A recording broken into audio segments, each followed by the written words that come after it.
নানা জল্পনার অবসান ঘটিয়ে বিধানসভা ভোটের আগেই পুরাতন মালদা পুরসভার নতুন চেয়ারম্যান হিসেবে দায়িত্ব গ্রহণ করলেন বিভূতি ঘোষ। বুধবার দলীয় নির্দেশ মেনে পুরাতন মালদা পুরসভার চেয়ারম্যান পদে শপথ নেন তৃণমূল কংগ্রেসের কাউন্সিলর বিভূতি ঘোষ। শপথ গ্রহণ অনুষ্ঠানে ছিলেন দলের একাধিক নেতাকর্মী ও পুরসভার সদস্যরা। প্রসঙ্গত, গত 25শে নভেম্বর দলীয় নির্দেশে চেয়ারম্যান পদ থেকে ইস্তফা দেন কার্তিক ঘোষ। দলীয় সূত্রে জানা গিয়েছে, গত বিধানসভা ও লোকসভা নির্বাচনে পুরাতন মালদা পুরসভা এলাকায় তৃণমূল কংগ্রেসের ফল আশানুরূপ না হওয়ায় নেতৃত্ব বদলের সিদ্ধান্ত নেয় দল। তারই ফলস্বরূপ এই পরিবর্তন। নতুন চেয়ারম্যান বিভূতি ঘোষ দায়িত্ব গ্রহণের পর পুরো এলাকায় উন্নয়নের গতি বাড়ানোর আশ্বাস দেন। দলীয় কর্মীদের মধ্যে পরিবর্তনকে ঘিরে উদ্দীপনা লক্ষ্য করা যাচ্ছে।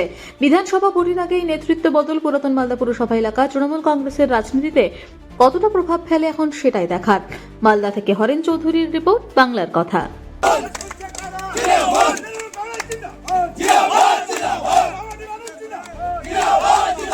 দলের নির্দেশে চেয়ারম্যানের আগেও আমি ছিলাম, তিনটা টাইম ছিলাম, এবং পঞ্চায়েতের সঙ্গেও আমি আগে যুক্ত ছিলাম পৌরসভায় আসার।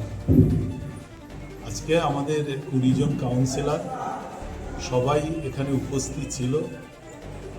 আমার কাজ হবে, দল আমার নাম চেয়ারম্যান হিসাবে প্রস্তাব রেখেছিল এখানে, সেই প্রস্তাব এখানে সবাই সমর্থন করেছে। আমি চাই যে আগামী দিন এই পৌরসভায় বিগত দিনে আমাদের যেভাবে উন্নয়ন হয়েছে, সেই উন্নয়নটাকে সবাই মিলে একটা ভালো জায়গা নিয়ে যেতে চাই। আমি 22 সালে আমাকে বসিয়েছিল চেয়ারে, এবং পরবর্তীতে আমি দেখলাম যে দলের যে নির্দেশ দিয়েছিল সেই নির্দেশ অনুযায়ী আমি কাজ করেছি, নিষ্ঠার সঙ্গে এবং সততার সঙ্গে আমি কাজ করেছি। আমরা দেখলাম যে গত 25 তারিখে 24 তারিখে আমাকে নির্দেশ আসলো দলের জেলার যিনি সভাপতি, তিনি বললেন যে আপনাকে এখান থেকে রিজাইন দিতে হবে চেয়ার থেকে। আমি বললাম কেন?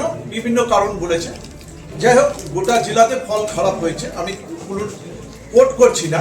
বিধানসভা থেকে আরম্ভ করে লোক আপনার এই দেখুন, বিধায়কদের দেখুন, মন্ত্রীর দেখুন, আপনি পঞ্চায়েত সমিতি দেখুন, জেলা পরিষদ দেখুন, আমি কিন্তু কোট করছি না এটা। তো তার গোটা জেলার পানিশমেন্ট আমি পেলাম।